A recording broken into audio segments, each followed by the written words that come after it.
You're listening to Two Mics and a Guest, a podcast of people's stories and the career pathway that led them to where they are. And now your hosts, Michael Holliday and Mike Young.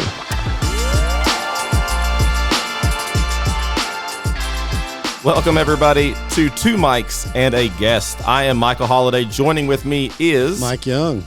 Mike, we have another technology expert in the building. That's right. That's a trend that's been good for us. So. It is. We previously had Mr. Chris Morris on with us, and he gave us a glimpse into that world a little bit. But your path, and before we get started, this is Dr. Sudberry. Dr. Susan Sudberry. She's been a friend of mine for a while. Now I get to work right down the hall from her, and it's been great. And she has actually helped me in a past job with working with our staff with technology issues and things like that. And obviously this is her gig here as the Director of Technology for Tullahoma City Schools. So looking forward to talking to you. Yeah. Good to be here. Dr. Sudberry, you are born and raised in our very own Tullahoma, Tennessee. Is that correct? That is correct. Wow. Tullahoma High School grad? Tullahoma High School grad, went to Robert E. Lee, was one of the first students at the new East Middle School when it was built back in the 70s. Wow. Yeah. And then graduated Tullahoma High School in 1983. Nice. That's Fellow great. Wildcat. Sorry, Mike. No, that's great. Yeah, I'm a Louisiana boy. I'm out of my element with all these Tullahoma High School people. Yeah. People just keep coming back to this town, though. So That's there right. you It's a go. great town to raise your kids. We're getting cart before the horse a little bit, but I was a student at Tullahoma High School when she was a teacher. And then you transitioned while I was there. Yes. Because I was there from like 01, 06. That's correct. Or 02 to 06, yeah. 03 is when I went to technology department. But we'll get to that. We will get to that. I want to hear what kind of student he was. That's kind Well, I never had her as a teacher, Oh, but okay. she was there at the Just same time, yeah. I don't remember, so that's a good sign. Okay. No, I totally get that. I totally get that. Yeah. So a little bit, what we talk about on here is people's pathways to where they are. And sometimes a student sitting in a classroom, they can't imagine a career and that kind of thing. And sometimes people have really direct paths to the jobs they're in. Our first episode, he was a musician from a young age and went on straight through to that. So I'm curious on graduated Tullahoma High School, went to college. Where'd you go? I started at Motlow. When I was at high school, I had no clue what I wanted to do. Mm-hmm. And in fact, I didn't like math when I was in school. And my senior year, my father said, if you plan on going to college, you probably should start making plans. Yeah. So I thought, well, I'll go to Motlow Junior College for a year, and I'll major in computer science. Mm-hmm. And thought that would be the path that I would take, graduate in 2 years, and maybe work at Microcraft. Right. Those were my plans at the time. Mm-hmm. My older brother's a couple years older than I am, and we decided once I graduated to take a basic programming class at Motlow together. Mm-hmm. Programming was easy for me, and so it didn't present much of a challenge. So I thought, I cannot do this the rest of my life. And after talking with one of my teachers, he said, why don't you become a math teacher? And he said, you'll never have a problem finding a job. Because at that point, I started to develop an interest in mathematics. And so I said, sure. And that's how I became a math teacher. How did that change, you think? What was it, from going from, I don't like math to that, do you know? I believe it was the teacher at Motlow, Mr. Carlson. He had faith in me. And that's all I needed in order to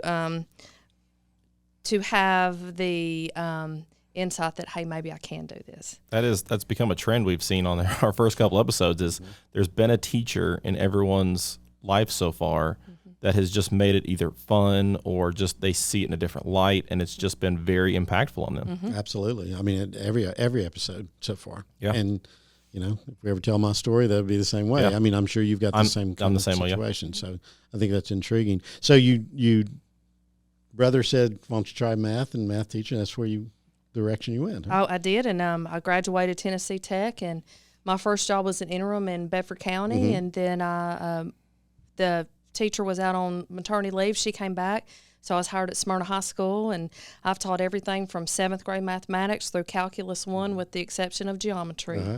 Loved it. I always wanted to go into my class letting my students know there was more than one way to do things, as long as you derive at the correct answer, but it was mathematically sound and correct. That's what was mattered, and that's what was important. Right. I remember one time I taught first and second period the same concept, had no problem, went to third period, They did not understand anything I was saying. It's almost like I was speaking Greek to them. The next day I went back to first and second period, and I said, okay, I don't know what to do. I don't know how to explain it any other way. And so they gave me other ideas, other ways to teach the concept. Took it to third period, and boom, they got it. No, that's fun. And that's probably, I bet you've been an inspiration to some students because you trusted them with that. That'll pull the student in too.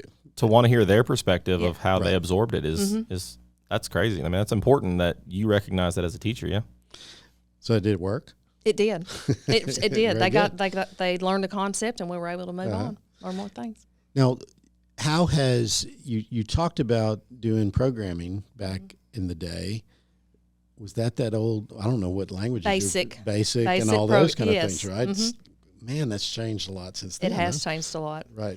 But I still fall back on my old HTML coding sometimes, even when I'm using a web interface, in order to create pages. Sometimes you still have to go into the code. So it's still good to know old school as well as new school. Yeah. So you taught math. Was it from there that you how did you end up in technology? Mr. Murray was a science teacher at the time at the high school, and I was a math teacher, and we had an opportunity for a grant through Oak Ridge National Laboratories and the Department of Defense. It was computational science, and the grant required a math teacher and a science teacher. So he and I applied, and we got the grant.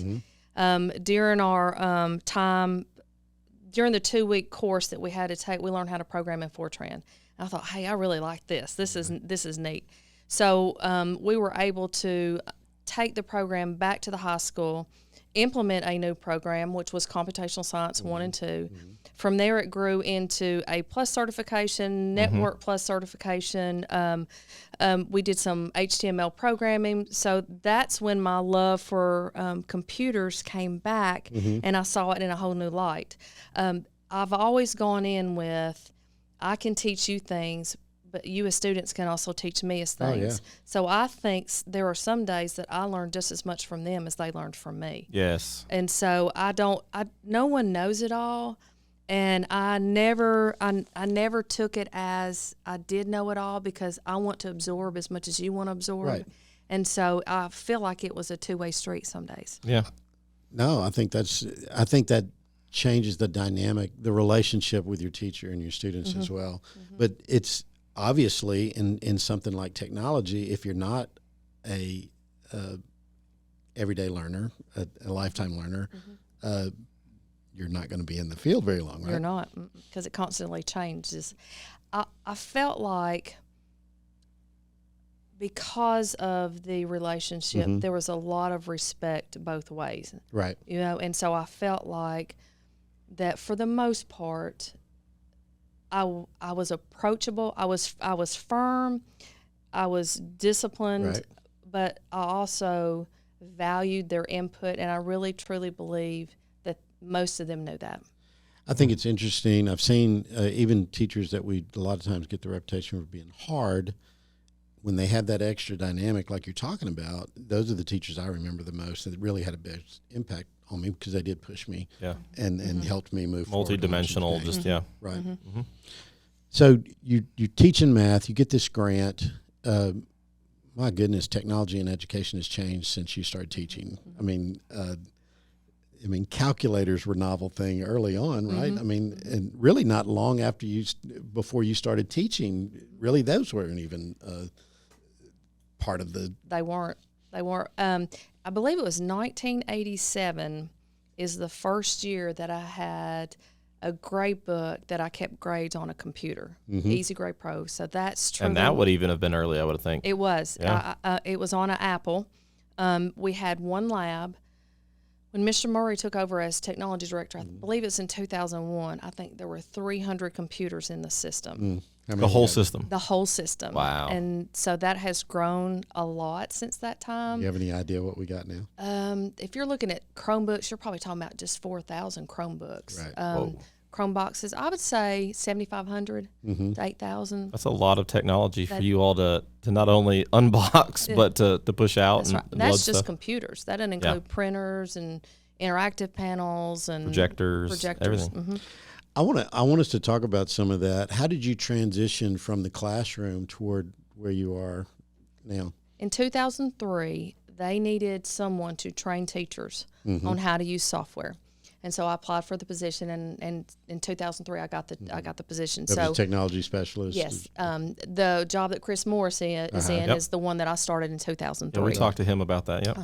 And so I started learning how to train teachers, but in the process, the technology department, we didn't really have specific duties. So you only did this and you only did this. So not only did I learn how to train teachers, learn software, but I also learned how to build computers. So I was in with replacing hard drives, installing drivers, RAMs, building them, troubleshooting. So we worked together in doing that. So not only did the software side of my knowledge grow, but also the hardware side. So, and I just, the more I was around the technology, the more it was challenging, the more my love and passion grew for it. Oh, that's cool. That's cool. So you're even from when you started that job, just the instructional software has changed yearly. I mean, all the time. All the time. How long were you in that gig doing that? I started in 2003, and then I transitioned to Director of Technology last August. Okay. 2020, which was a great year to transition to technology director in the middle of a COVID year. I know. So I want us to talk about that as well. Where we had to all go virtual. Yeah. Well, that's a whole other challenge. What are the biggest changes you see just from that standpoint, from that seat, before we get into the director of technology? But you were in that position for a long time. What were the biggest changes that you saw? Oh, the amount of online digital resources just grew exponentially. Being able to, we used to manually have to enroll users, activate, deactivate, just the synchronization that we can now do from our student information system to constantly make sure that we have enough licenses of this and that so teachers aren't scrambling. And rosters, keeping the program rosters updated. I mean, that's just huge. It's a lot of work behind the scenes that people don't see. And, and so I think even Chris Morris would tell you I had no idea what this job was truly all about. Right. Now, it's interesting to me, too, as technology's changed, the students have become digital natives, as they say. But for front end, not everybody had a device. They weren't carrying a phone around with them all the time. I guess there's some good things about that, but some bad things about that, too, right? I mean, how has that changed as well? Obviously, I've just stated the digital native part. Right. But that impacts your job as well, I would assume. It does. I'd say one of the big pros is you can learn anywhere you want to go. You're constantly, you can be a lifelong learner. You're not limited by being in this particular classroom, being on campus. One thing that a downside of it is the interaction with people. I don't think we interact as much with people as we used to because we're face-to-face. Yeah. Yes, face-to-face interaction. And so that's the one part that I do miss sometimes is that face-to-face interaction. Right. But we live in a world where, if you're going to have that interaction, it's going to be online virtually. Well, and we work with that here, obviously, in the Virtual Academy of encouraging students to do their work on their pace and use the technology, but also to engage with people live. I would have been a flex student if I had that opportunity when I was back in school. I would have been a flex. Some things I would have learned better online, and then some I wanted in person. And I do think that's one of the things, because people learn differently. There's different styles. You talked about that with your math classes. Different paces, Right. You talked about you saw it in your math classes even back in the day, and so technology obviously gives us opportunities to deal with that. Now, you get this job, technology director, and a pandemic happens. What did you do? How did y'all face that? One day at a time. Take a deep breath. That's right. That's one day at a time. Luckily, I was hired in the 1st of August, so Diane Darlington, the former director of technology, I was able to work with her for about a month and a half. During that time, we were also interviewing for my position. So the advantage that I had that maybe somebody else would not have had coming in is I knew what my former job required. So I was able to train Chris as we went along. So I knew what he needed to know in the summer. There was no reason for me to show him back then because we didn't need to get to it. Right. So so I'm not only learning this new job, but I'm also training for another job. So some days it felt like I was doing 2 jobs at one time, Right. which is great in a way because I did have some control over that part as well. And I love my job. You know, Right, I right. think I have the best job in the whole system. So, you know, it was great. It's great. That's important to understand is you hear it all the time, you know, do what you love and things like that. And sometimes we have a hard time seeing how that path can take us there. But you obviously went from a math teacher into more technology side because there had to have been some interest there. There had to have been that like little passion, that little interest in exploring that range. And the fact that you're saying that now is you have the best job, you love it, you know, that can just prove that if you follow something that you have some interest in, you're not going to be like, oh, I got to go to work today. Yeah, Like exactly. And, you know, when I started first getting into learning about the technology and teaching Right. the technology, there weren't a lot of women Right. that Wow, were in technology, and so we weren't really encouraged to go this particular path. Right. Math teachers, there weren't a lot of women math teachers back in my day, and especially now in the technology. As I go to monthly meetings with tech directors across the state of Tennessee, you do see more women, but it is still the majority are men. Yep. No, and I think that's awesome. I do think it's awesome to open up. A lot of times people can't visualize themselves in a job until they see somebody that's kind of like them, right? I mean, and I think that's an important thing. I think that's a cool thing. I can vouch for you seeming to love your job because every time you come in here to help us, you're still smiling. It's not like this, you know, oh, Lord, it's the virtual academy people again. Even under what would be stressful situations, she's still like, all right, guys, let's do this, you know.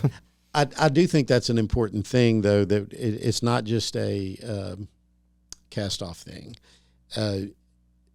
It brings the culture in the room in a different way. A lot of times and Chris mentioned this in our episode with him, you know, technology, we love it until it doesn't work, right? Yep. And we said it's all good until it's not.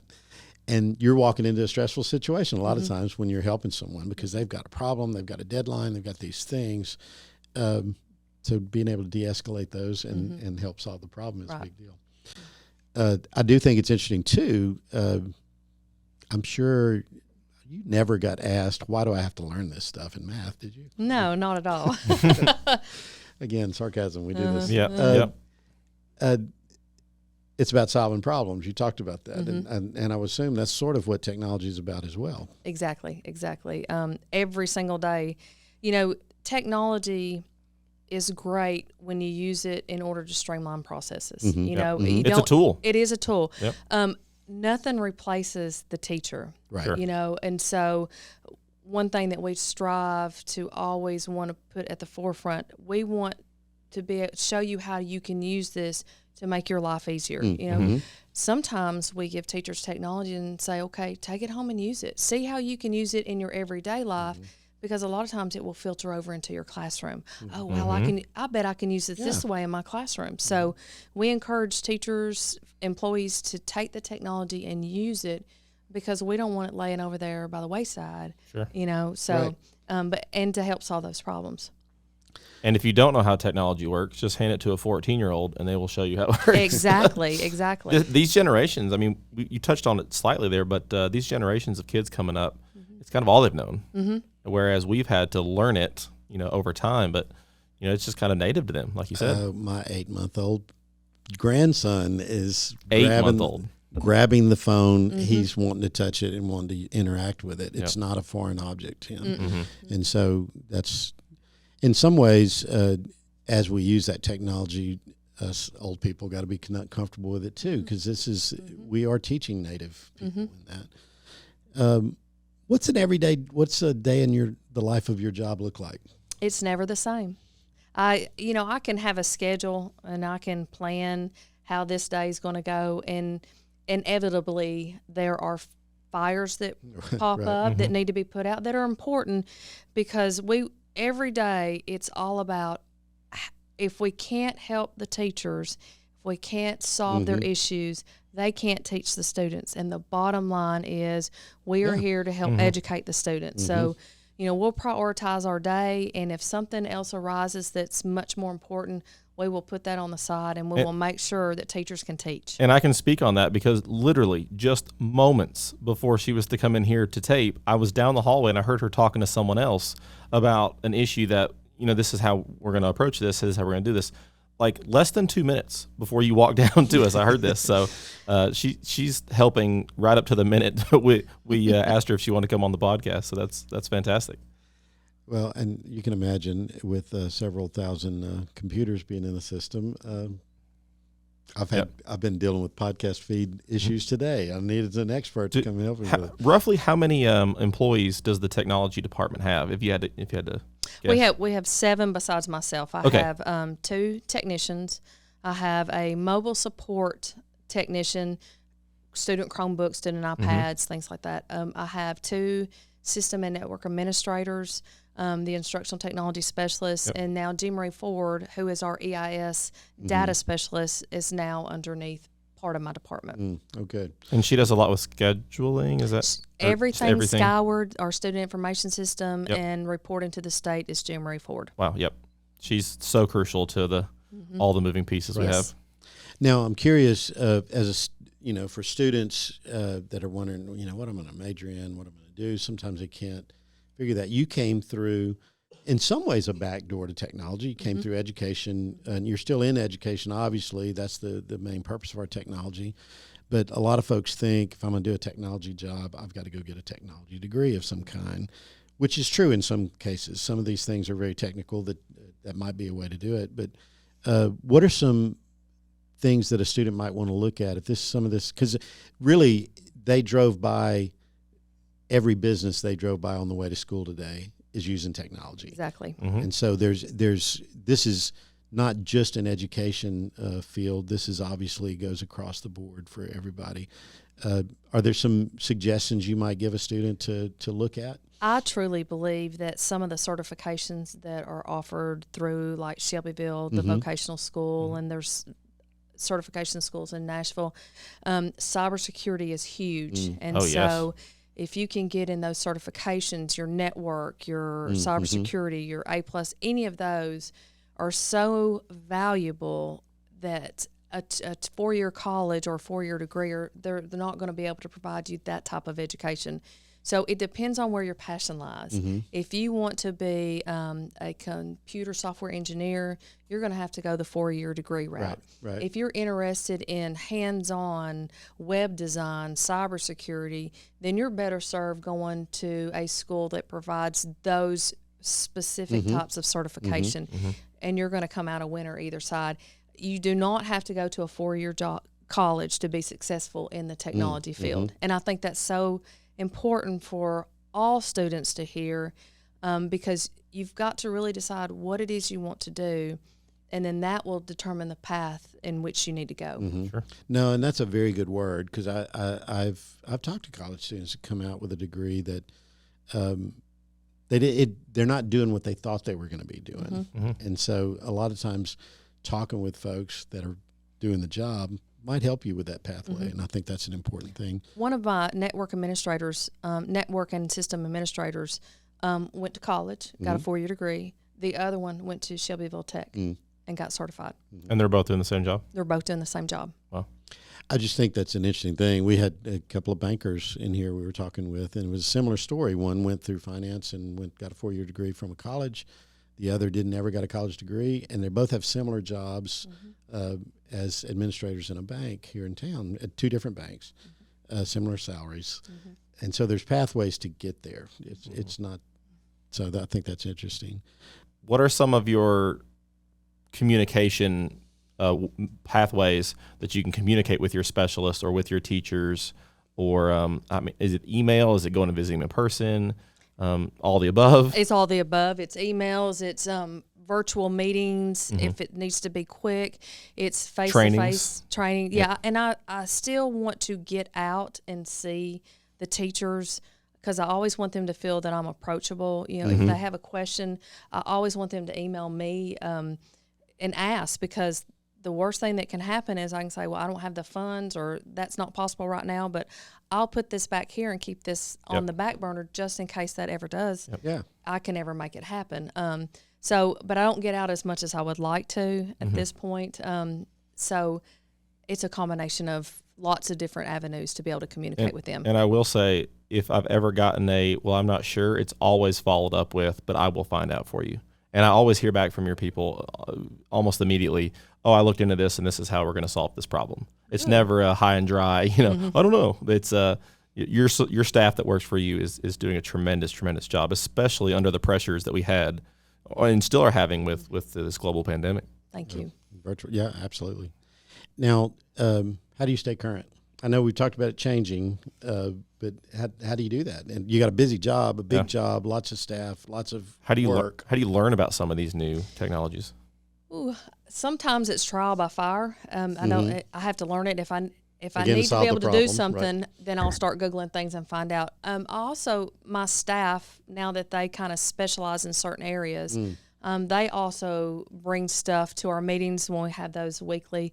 Oh, here's this new gadget. Here's this new gadget. Here's how this works. I do a lot of YouTube. I get out there and Google. I'm on Twitter.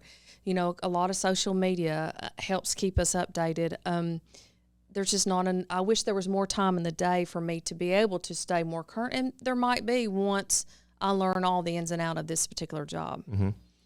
Well, I mean, I'm new to this education field. I come from another field, but we seem pretty current around here. So I think y'all are doing a good job with it. We seem like we're on the cutting edge of those kind of things. What would you tell your high school self?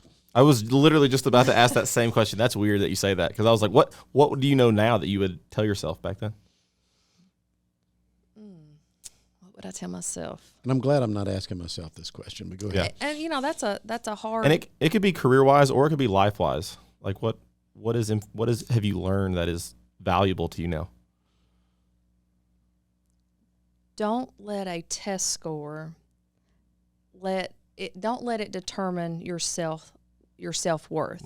That you are so much more. We can't emphasize that enough. Test score. And there's a story behind that. I made a 19 on the ACT, and I was told I shouldn't worry about going to college because I probably wouldn't do well. Yep. And so, that was part of the inspiration behind me wanting to pursue my bachelor's and then my master's and my EDS and then eventually my doctoral, because I wanted to.